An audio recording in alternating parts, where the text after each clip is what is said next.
Health and Prevention, Richard Roberts, Adult Care and Health, and Ralph Sangster, the Executive Member for Resources and Performance. Before we start the meeting, I just want to make the following announcement. COVID-19, attendance at this meeting. Due to the coronavirus pandemic, this meeting is being held electronically in accordance with the relevant regulations. Members of the public are able to view the proceedings live streamed on YouTube and also on demand by following the link that's available on the Council's website. Members of the Cabinet are asked to keep their microphones and cameras switched off until called to speak, and to switch their microphones and cameras off once they've finished speaking. To indicate a wish to speak, members should use the chat function. I will ask members to vote for, against, or abstain for each item at the end of the debate and ask that members indicate their vote using the chat function. I will declare the result after each vote. Officers are in attendance but will keep their cameras and microphones switched off unless called to speak. So, colleagues, if we can turn to the first item on our agenda this afternoon to confirm the minutes of the meeting of Cabinet held on the 21st of September 2020 as an accurate record. Can I ask you to indicate in chat, please?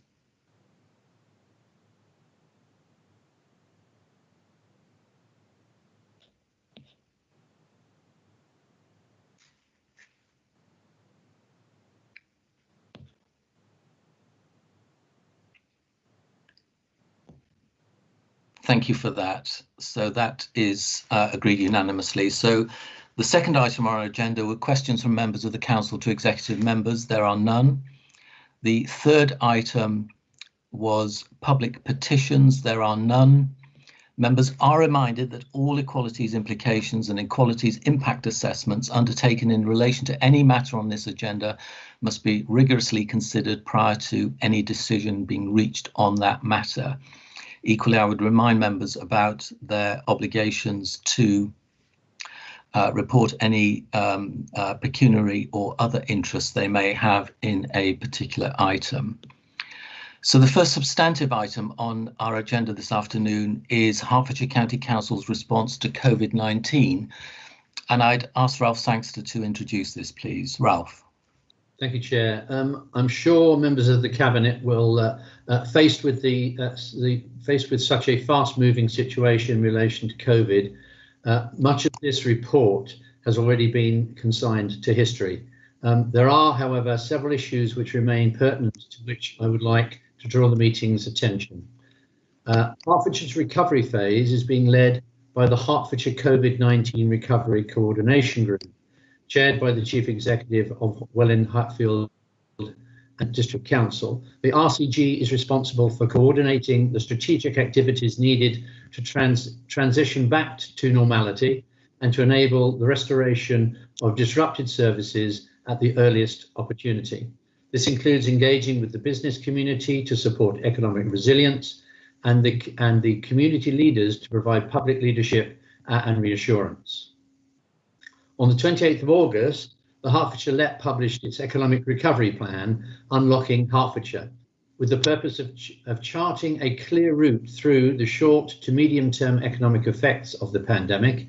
It aims to accelerate recovery over the next 6 to 18 months, but also seeks to position Hertfordshire for sustained and good economic growth in the years thereafter.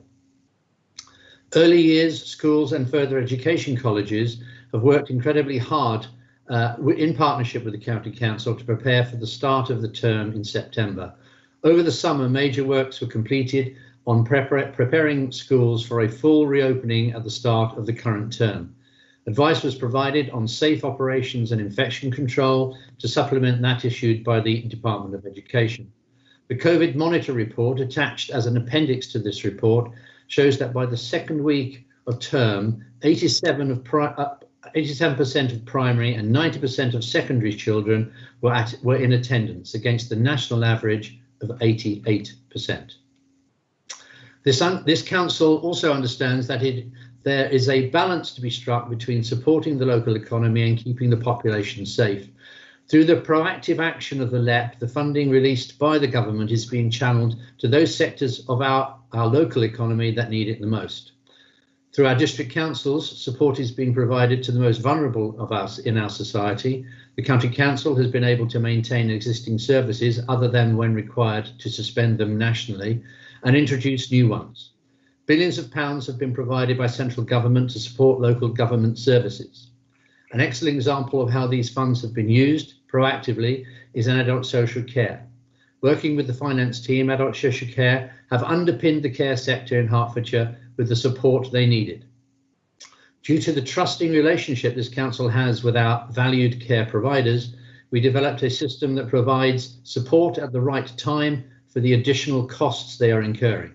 And I note that Hertfordshire has been singled out by the national representatives of the sector as an exemplar council in its financial support role. On the 4th of September 2020, all contracted care providers were written to confirming the council's intention to continue to cover the additional costs they are incurring as a result of the pandemic associated with personal protective equipment and additional staffing costs over and above business as usual. It was further approved at Cabinet on the 21st of September to extend this guarantee to the contracted providers to the end of December 2020, an extension for a further 3 months.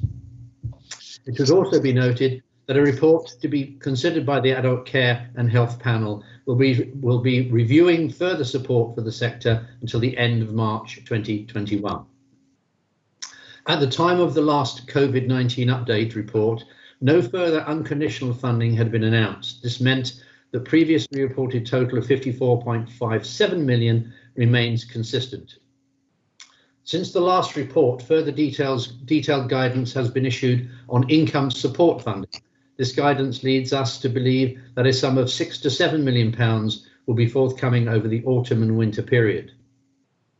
Since this report was published, however, we have been informed of a further £1 billion funding package for local government and are awaiting the distribution formula to establish the share Hertfordshire will receive.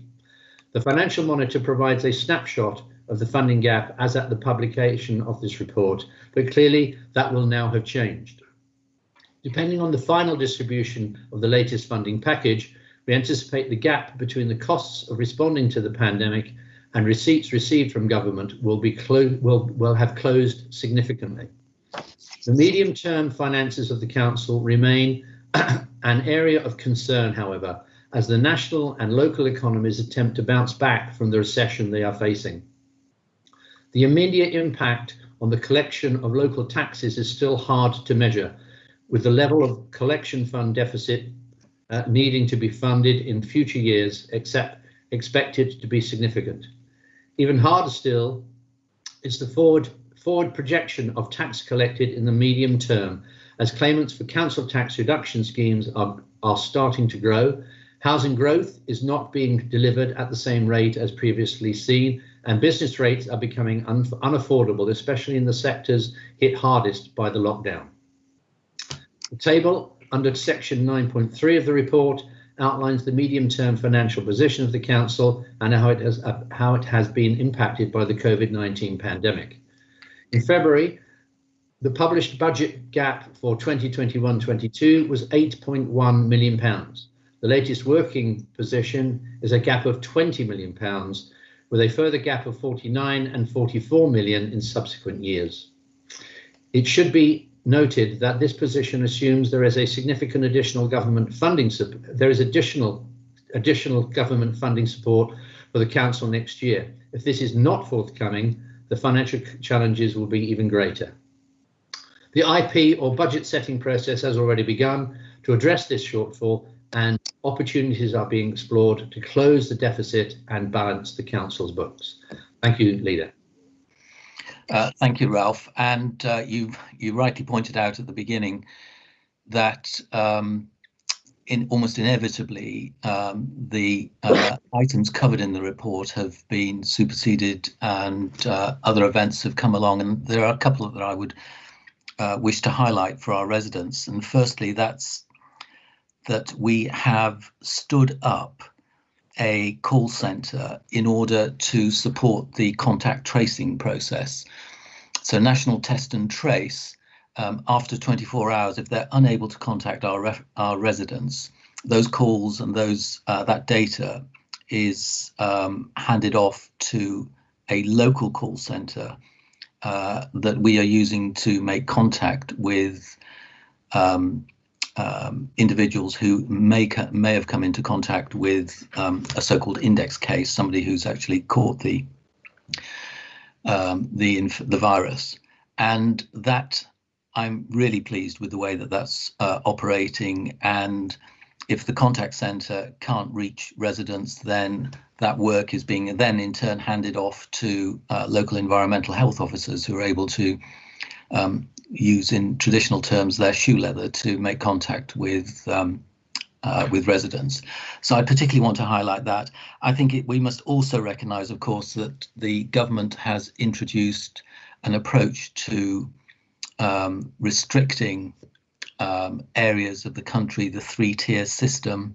Hertfordshire is currently at level 1, but I think all our residents will recognise that London has been moved to the high alert category level 2, as has most of Essex. So the pattern of the virus locally is being very closely scrutinised.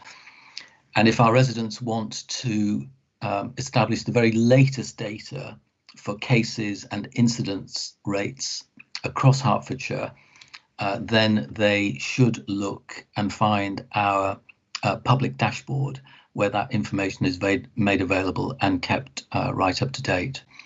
Let me move on and invite Richard Roberts, the Executive Member for Adult Social Care, who wants to come in.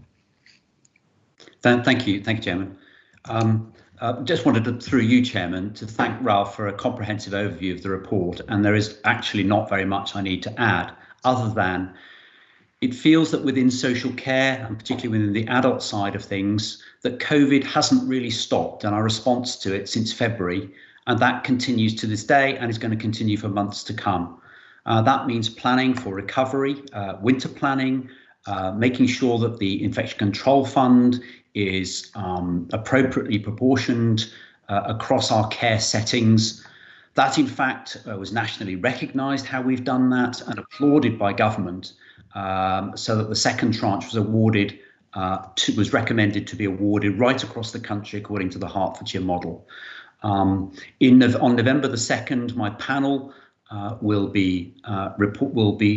have a detailed discussion and debate about the independent review that was taken by the Hertfordshire Safeguarding Adult Board, and I welcome that when it comes out. It's already in the public domain. Many of the recommendations are already being acted upon. I don't think I need any much more detail, other than to say that we are now quite some way into this second peak of infection spreading across the county, as it has done across the country.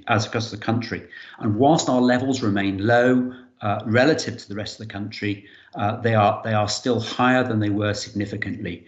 But I can report that in care homes, the infection control funds appear to be really helping to keep our residents safe and to keep our staff safe.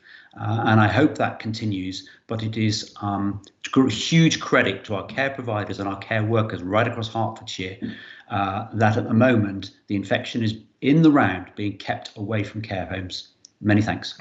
Richard, thank you. And then can I turn to Tim Hutchins, the Executive Member for Public Health?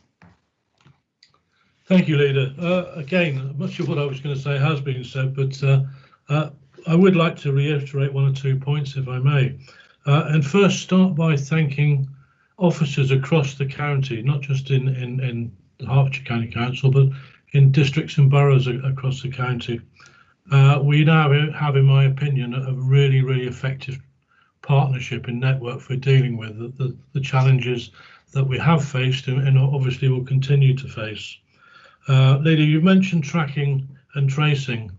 That was stood up in the county 2 or 3 weeks ago now, and I have to say is working really effectively. I think we need to put a caveat on that, however. If numbers start to increase again, obviously the challenges we'll face in making sure that we can resource that will be significant. But I'm confident that we will meet those challenges because we've met them already, and I think we're doing very well. In terms of testing, it won't have escaped anyone's attention that 2 or 3 weeks ago there was a lot of poor publicity around testing, people allegedly being sent to different parts of the country for their tests. Not allegedly, some people were. I have to say I've not heard too much of that recently. I think the number of testing stations we've got in the county are sufficient for the time being at least, and are working well. And I was delighted actually at the weekend to receive an email from someone thanking me, I don't know why me, it's not my efforts, for how effective the testing had been for their own children. They'd rung up and been treated very quickly and got a very quick test locally. So I was really delighted to hear that. I guess one of the challenges that we have, and Richard's mentioned, this isn't going away. We're not out of the woods yet. And one of the challenges I think we need to start looking at is enforcement. 90% of the public in Hertfordshire have done and continue to do a great job. They're playing the game and looking after themselves and others. Unfortunately, there's still 1 or 2 that aren't. And we're certainly going to have a look at that to see what we can do about it. You've mentioned the tiers that we're in, so I won't go over that again. But one final bit that's just come to my attention. We were recognised by the World Health Organization, the European side of it, for the work that we do in our comms in reassurance to the public, which I thought was a nice touch and I think a great commendation to our comms teams and everybody else working around the county. So I've got nothing else to add other than to thank everybody involved. Tim, thank you for that. And you mentioned communications, and I think it's probably just worth saying that the Director of Public Health, Professor Jim McManus, and myself did write an open letter to Hertfordshire residents highlighting that at this time there was a real concern that our residents are not complacent. The virus hasn't gone away. It is so infectious that whether it's a workplace or in the community, in our homes, then it can candidly just run rife through our colleagues and friends and residents. And so hence the importance of space, face and washing one's hands. That is a really important message that everybody should not forget. So I'm just going to reinforce that point, if I may. I mean, it's the same point we repeat over and over again, but it's true nonetheless. And we can do all sorts of things, but actually, if the public don't cooperate, it'll get that much harder. In fact, become impossible. So I'm grateful for the efforts of most people. Thanks, Tim. And then Terry Doris. Thank you, Leader. It would normally be at this time of year that parents and their children would be going to secondary schools in advance of their transfer next year. And of course, these are open events where parents can go. And I really just wanted to place on record my appreciation for all the work that all of our schools, whether they be academies or whether they be community schools, have done in providing online facilities to allow parents to make a considered judgment on which school they may wish to put down as their preferences. So I think that's been a really good piece of work, and I'm very grateful to them for that. Likewise, just in terms of making a note of the work that continues to take place, Hearts for Learning have worked tirelessly to develop an online facility so that if there should have to be some children who are educated at home, there is a provision for that. And also, I think it's worth just making the point, the cooperation that has taken place between education, admissions team and public transport teams in organising 65 additional bus services or buses to take children to school on the public service routes, and that has actually prevented children having to mix on public service vehicles. And that has been a really good and a really positive outcome for that. And one of the interesting outcomes, or there's two probably that I would mention. One is that we have seen an increase in children walking and cycling to school, and that has to be good in every concept. And actually only last week I was able to attend socially distant St Philip Howard School to present the Bikeability Award. And this is where they have actually had their children doing what used to be known as a cycling proficiency test, but it just demonstrates the huge increase in children and adults indeed of all ages getting on two wheels rather than sitting in four wheels, and that has to be good for their health and for the environment. But thank you. Terry, thanks for that. So, colleagues, the proposal in front of us is that at 4.1 in the order paper, that Cabinet considers and notes the contents of this report, including the planned approach to dealing with the financial implications. So can I ask you to vote for that proposal, either for, against or abstain, or indeed agreed? And I can see your votes coming through. I'll just wait. That looks like a full house, so thank you for that, colleagues. So let's move on to agenda item number 5 on the order paper, and that's Hertfordshire County Council's admission arrangements for schools for 2022-23. And it's back to you, Terry.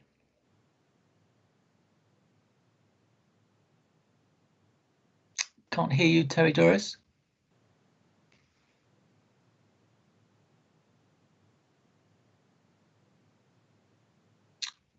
Terry, can you hear me? I can. Okay. And I'm just attempting to pull that particular item up, if I may. If you'll bear with me, I apologise for the delay. That's okay. So this relates to there's three elements in this particular one. One is to amend the definition of the nearest school for schools in the primary sector. The second one is to clarify the practice regarding the allocation of places to twins and multiple births. And the third one is to reduce the published admission number for Markyate Village School, which is near St Albans and in my division. Dealing with the first one, when we are looking at changing any admission rules, there is a finite window in which we are allowed to consult.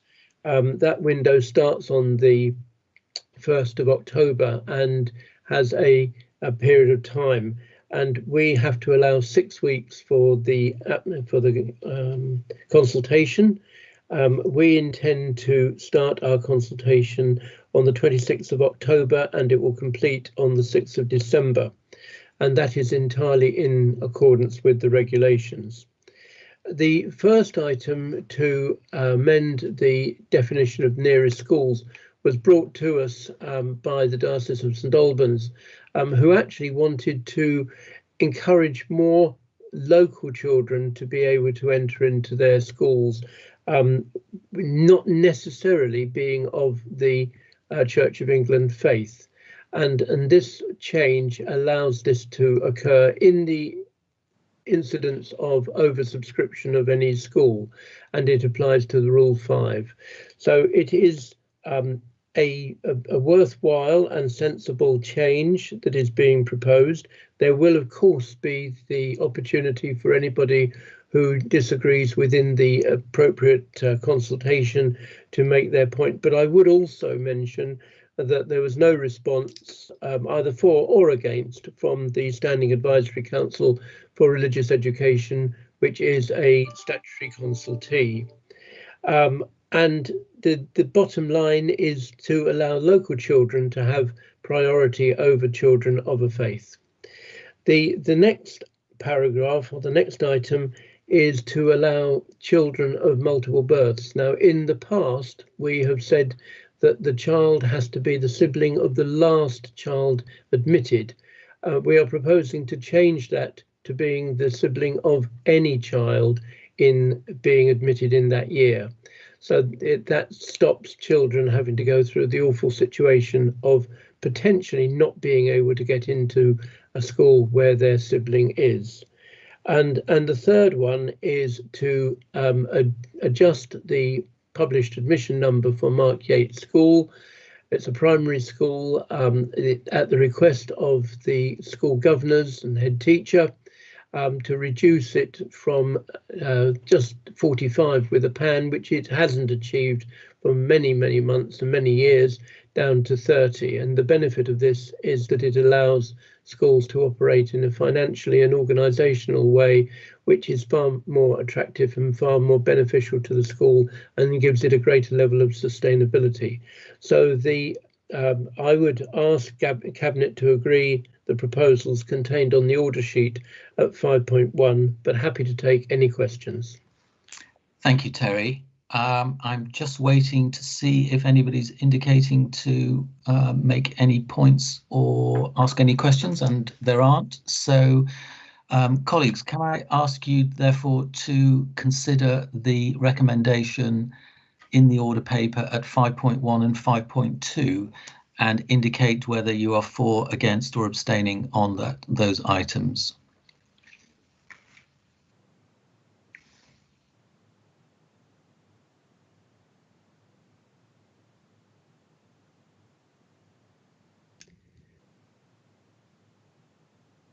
That looks and is confirmed as unanimous. So thank you for that, colleagues. So we're going to move on to agenda item number 6, which relates to the returning officer and deputy returning officer's indemnity.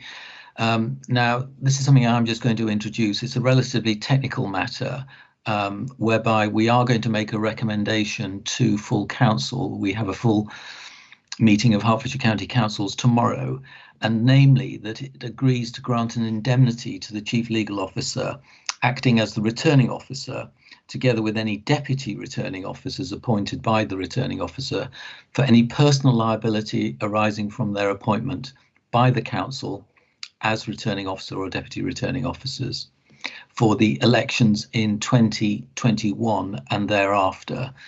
The terms of any such indemnity to be agreed by the Chief Executive, with the initial proposed terms being attached at Appendix A to this report. Colleagues, are there any questions in relation to this, in which, if not, then we will go straight to seeking your response to that. So again, for, abstain or against, please.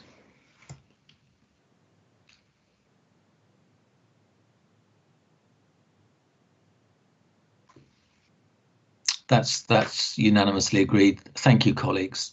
So agenda item number 7 today, on the agenda today, the inclusion of additional paragraphs on climate change and sustainability implications in all decision reports. And Teresa and Ralph, Teresa first to introduce this. Yep, I'm here. Thanks very much, Leader. So as everybody's aware, we have the Hertfordshire Sustainability Strategy, which was approved by Cabinet earlier in the year. When our council approved and actually declared a climate emergency, there was a request made at council that council reports cover the impact of all climate change matters. That was obviously passed on at that time, but now in September there was a recommendation that came from the Resources and Cabinet panel making a similar request that council papers actually consider the impact of climate change on all its decisions. So a little bit like our equality impact assessments, reference is made to parts of, in this case, the council's sustainability strategy within the report. So this will highlight, and this will make officers actually think initially, particularly about the impact of what they are suggesting, and also councillors about the impact of the decision they're making on all matters in relation to sustainability. It is proposed, as set out in the document, that this is in 5.6, that this is a requirement for a trial period for 12 months.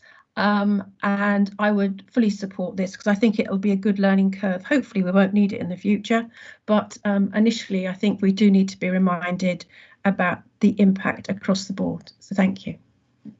Thanks, Teresa. Ralph, have you got anything that you wish to add? Just a quick comment. This came before the Resources and Performance Panel and it was discussed and unanimously supported for reports where it's appropriate for this section of the report to be included. There was a minor change which I'm not sure it's been reflected in the recommendations, and that was, although it was suggested initially that it be for a trial period of 12 months, I think the panel agreed that it would be included but reviewed at the end of a 12-month period, as opposed to just being a 12-month trial. So if the recommendations don't necessarily reflect that, I think that was what the panel agreed and provided for. Sorry, Ralph, can I just say and reviewed? And reviewed after 12 months rather than it be just a trial for 12 months. I know it's a subtle difference, but I think it gained unanimous support in its eventual recommendation, as in being reviewed rather than being just a trial. That's fine. I will read a revised proposal shortly then. Tim. Yes, thank you. I mean, I absolutely support this and Ralph's amendment. I think that I don't know if any other local authorities doing this sort of thing. I'm not aware of it, but I think this will really challenge us. I think it's a brave move. I think it's the right move, and as I say, I support it entirely with great enthusiasm. Tim, thanks for that. Yes, I'd like to think we're in the vanguard on this, but no doubt we'll find out. So the proposal then at 7.1 is that Cabinet agree an additional paragraph on climate change and sustainability implications to be inserted into all decision-related Cabinet panel reports and reviewed after 12 months. So, colleagues, can you confirm whether you are for, against, or abstaining on that proposal?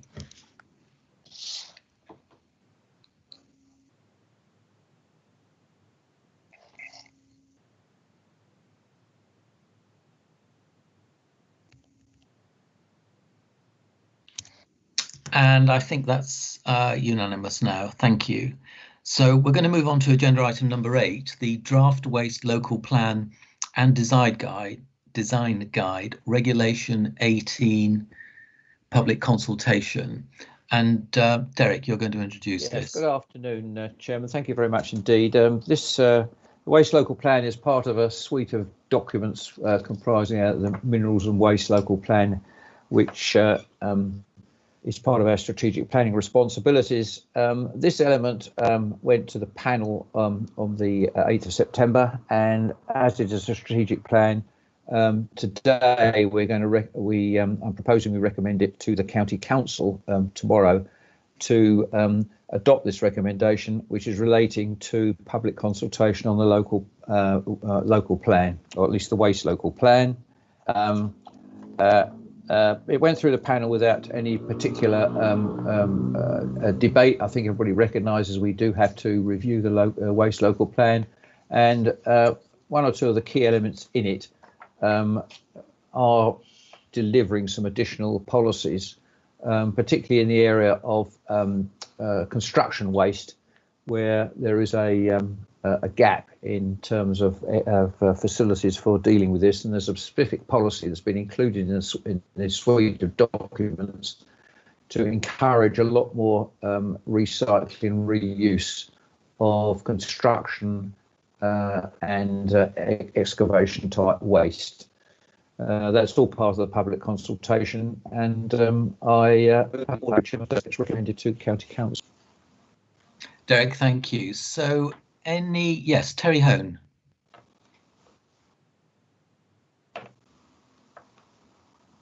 Yes, thank you, Chairman. As the word waste is mentioned in there, I think I ought to say something about it. Yes, we supported this process and we ought to go out consultation. There are a number of items in there which reflect my portfolio, and not least waste, but also things like flooding as well. And so that we noticed the report does cover those sorts of things, those sorts of issues which are important to the public today, where we have waste sites, where we have flooding, and things we're doing to do about it in the future. So fully support this, Chairman, and thank Derek for all he's done, all the work he's put into. Thanks, Terry. So if there are no further comments or questions, can I ask you to consider the recommendation at 8.1 and importantly, obviously recognise that this will be considered by all the council's members at its meeting tomorrow. So thank you. I can see you're voting on this item.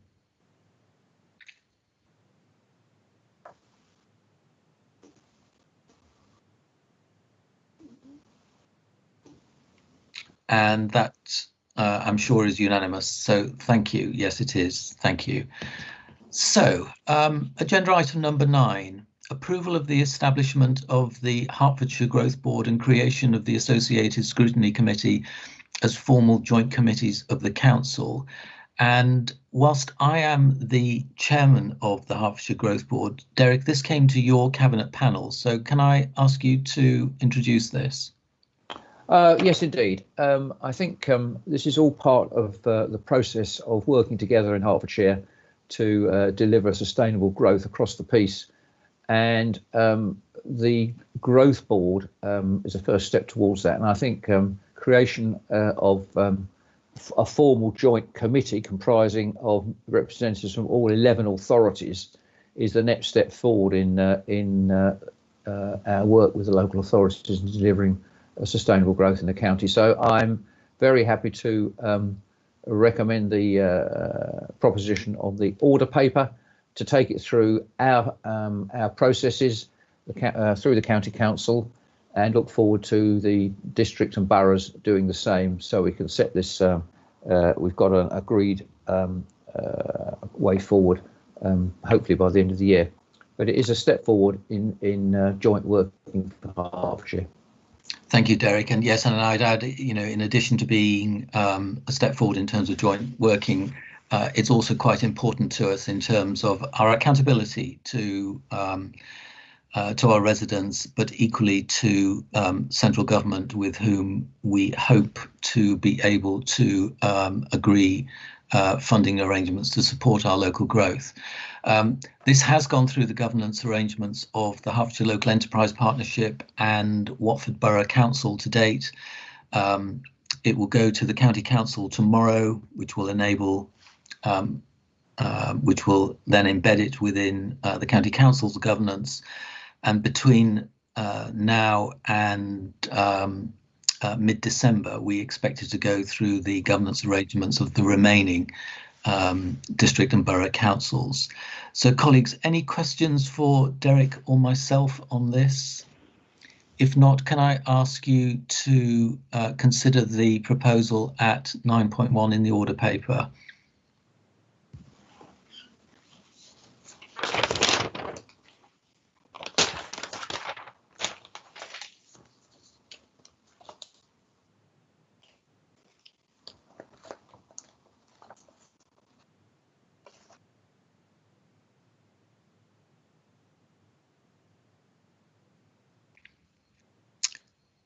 So that's unanimous and agreed. Thank you.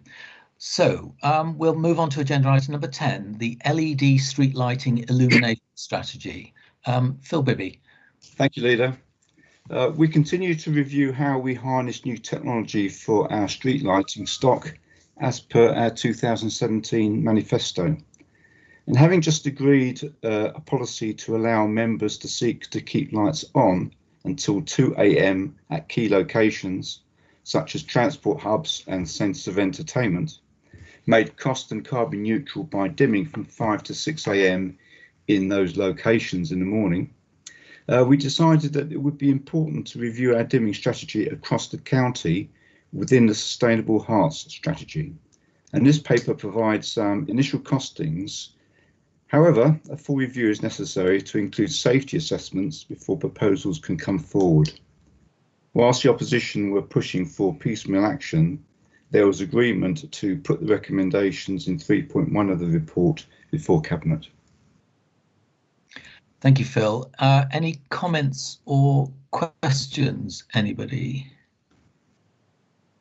I would only just reflect, Phil, you know, I have to say that officers have done an astounding job in terms of the installation of the new LED lights right across the county, and now it's obviously providing us with the opportunities to amend and change the lighting arrangements with a degree of flexibility that we had never had before. So if there are no comments from colleagues, the proposal at 10.1 are the two recommendations there in relation to dimming and the illumination strategy. Can I ask for colleagues to vote, please?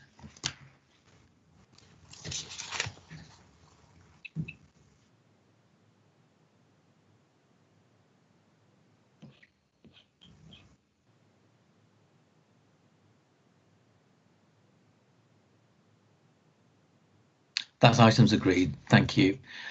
So item number 11, the Finance Budget Monitor Q1 2020-21. Ralph.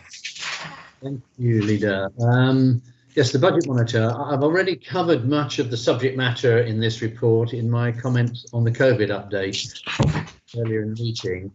I would, however, like to re-emphasise that the financial forecasts for 2021 continue to be extremely volatile, with numerous uncertainties which could fluctuate by millions of pounds in a positive or a negative direction.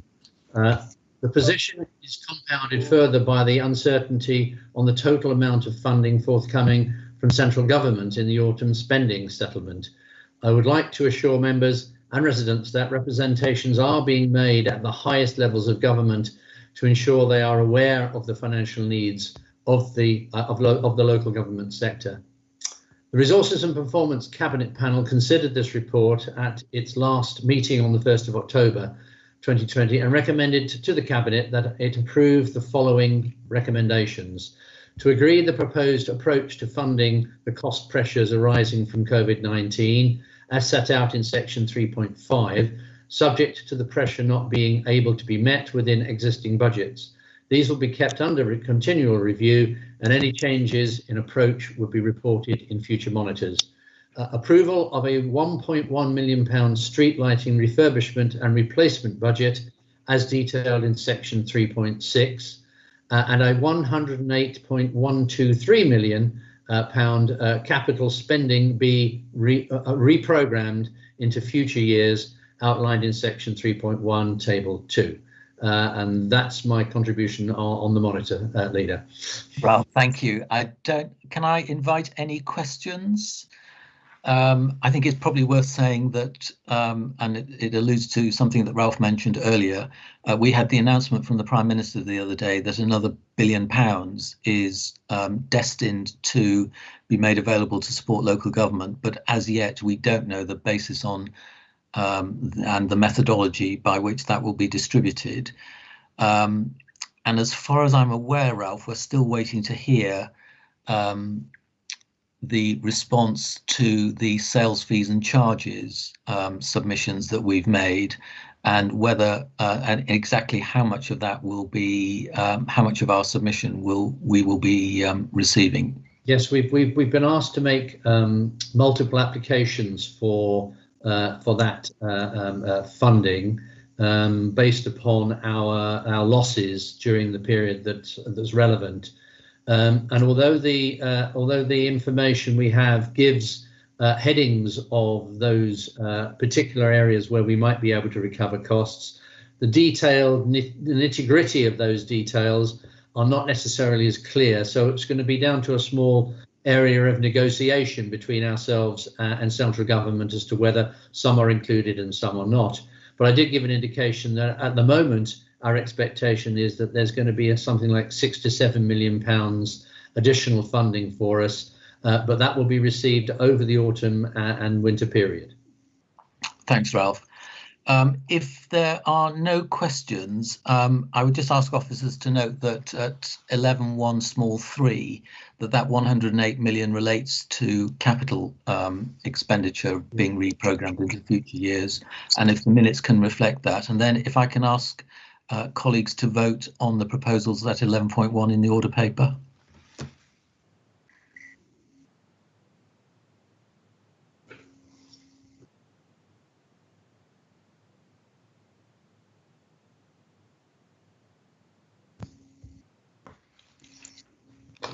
Okay. Yes, I think that's agreed and agreed unanimously. Thank you. So we're moving on to agenda item number 12 to approve the redevelopment of Hartford Fire and Ambulance Station. Now, this is an item that there are reports in both part 1 and part 2. There aren't any part 2 recommendations. So I will only go to part 2 in the case of somebody requesting that. But first and foremost, let me introduce Ralph Sangster to take us through the recommendations. Thank you, David. The Hartford Fire and Ambulance Station and Service HQ is a County Council property located at Old London Road, Hartford. The building has reached the end of its useful life, and consideration has been given to how best to provide a new state-of-the-art facility in the town. Other alternative locations were considered within the town, but its current location was considered to be the best operational location to serve all the areas. The scheme, which has been prepared by our joint venture colleagues in Chalkdean, provides for a new firefighting and ambulance facility with flats over at the front of the site, with additional flats to be developed at the rear, which will provide for the required social housing content in line with the local plan. The proposal is in 2 phases, with the fire and ambulance facility temporarily relocated in adapted existing buildings to the rear, while the permanent facilities are built. When these have been completed and occupied, the rear of the site will be developed. Details of the financial arrangements, as pointed out by David, are in the part 2 report. Thanks, Ralph. Terry Hone, anything that you want to add, given your community safety responsibilities? Yeah, if I may, yes, this report, of course, comes from resources and performance because it's construction of our facilities, but certainly it impacts very on the fire and rescue service because it was their headquarters, and there's also a fire station and also an ambulance station. So community safety, community protection is involved in it. And were from stage 1, it's very important that our fire and rescue people had big input into this to make sure that it did meet their needs first and foremost, to make sure that we continue to provide fire cover in Hartford. And there was no hesitation and no thoughts ever considered that we should move a fire station out of Hartford. For us, it's very important we have one in that town for the protection of the residents. So that was part of the discussions we had and locked that in very early on. As far as the development is concerned, yes, it's essential. This building is leaking at the moment through the roof. We estimated the cost to repair it to be excessive versus the facility itself. So rather than spend an absolute fortune maintaining something which ultimately was going to fall down anyway, it is by far and away best to reconstruct that into a modern facility for the fire and rescue service so we can continue to supply that service to the public. Thank you, Chairman. Thanks, Terry. I'm sure many of our residents and certainly many of our members will be familiar with where this site is in the centre of Hartford. And from my perspective, this addresses a couple of issues. Firstly, this is inevitably a brownfield site that can be redeveloped to provide residential accommodation in a very convenient location close to the centre of Hartford, and in particular close to Hartford East Station. And so I consider that a very appropriate use of a brownfield site such as that. And I think it's indicative of some of the development that we will see across Hertfordshire in the years to come, with more development near town centres, providing a convenient place for people to live in a sustainable way. They may not require cars, for instance, to live in a site like that. And also having such residential accommodation close to a town centre inevitably considers to the footfall and the vibrancy of the town centre. So that's one thing. And then the other thing I would highlight is that whilst at the moment this is the base of the Chief Fire Officer, the Hertfordshire Emergency Services Collaboration Board, which I jointly chair with the Police and Crime Commissioner, have for some time held the view that it would be appropriate for the Chief Fire Officer and his senior staff to be based at the Constabulary's headquarters in Welwyn Garden City. And so that's where ultimately we will expect the senior management team for the fire service to operate in very close proximity to the Chief Constable and his senior officers. So I've got Ralph indicating that he would like to come back. I'm just going to anticipate that we are probably not going to go into part two, but I wanted to have the opportunity of just covering some general points in relation to the financing of the project. And as indicated by Terry earlier, there was potentially a significant cost to the provision of this, re-provision of this facility in the location that we've chosen. But because of the innovative way the Chalkdean team have worked with the fire and ambulance service, we are now bringing forward a project which will not only cover the cost of the re-provision of the fire station, but will generate, when it's completed, a significant contribution to a financial contribution to the council's funds. So I think the approach that we've taken here is an extremely important one, in that we're adjoining a facility that we have within the organisation now for development purposes, and the need to provide for service re-provision of services on location on sites that we already own. We're doing that with the ability of both re-procuring at no cost and providing a profit for the organisation. Thanks, Ralph, for underscoring that. So if nobody is indicating that they want to discuss this item in part two, I'm going to propose that Cabinet approves the recommendations at 12.1, and I'd be grateful if you can indicate whether you are for, against, or abstain.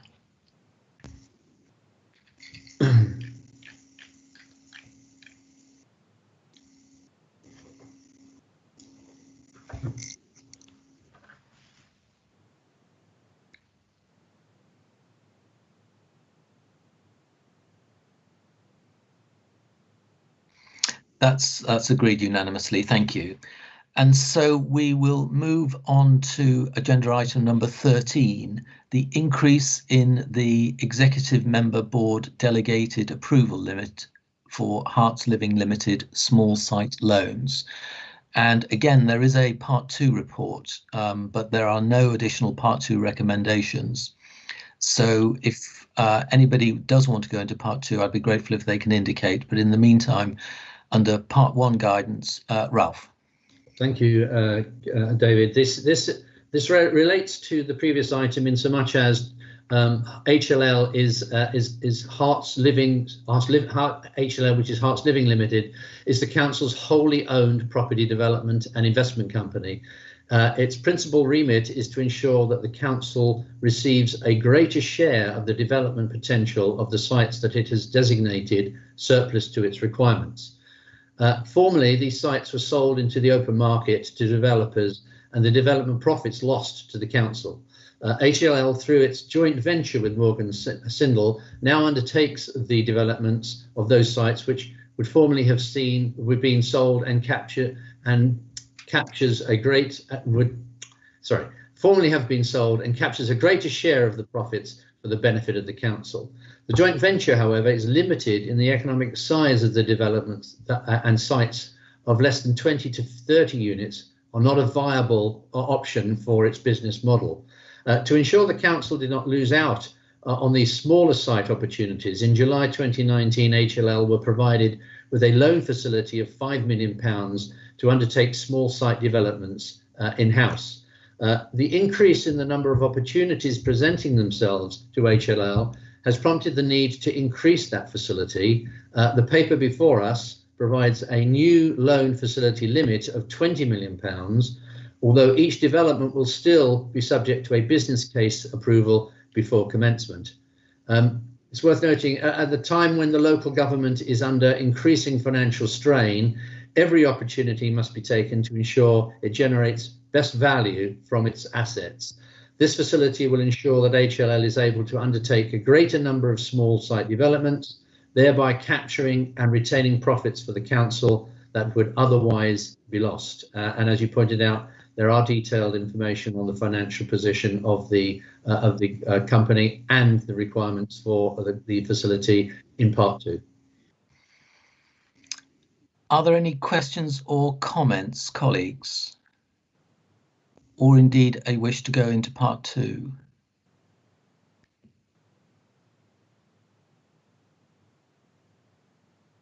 I'm not seeing any hands, so right, as far as this item is concerned,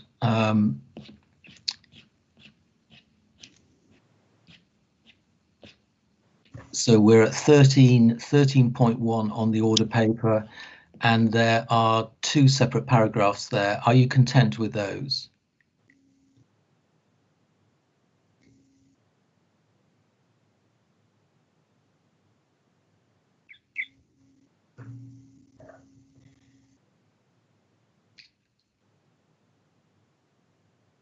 Okay, that's agreed and is unanimous. Before we go on, though, can I just go back to item 12?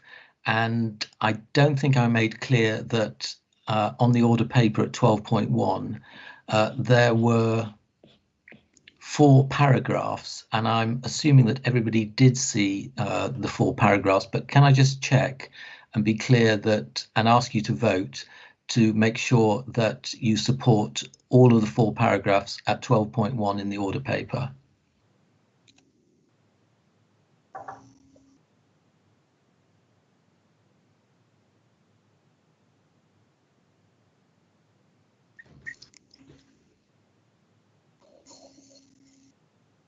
That's very helpful. Thank you, colleagues. That's confirmed unanimously.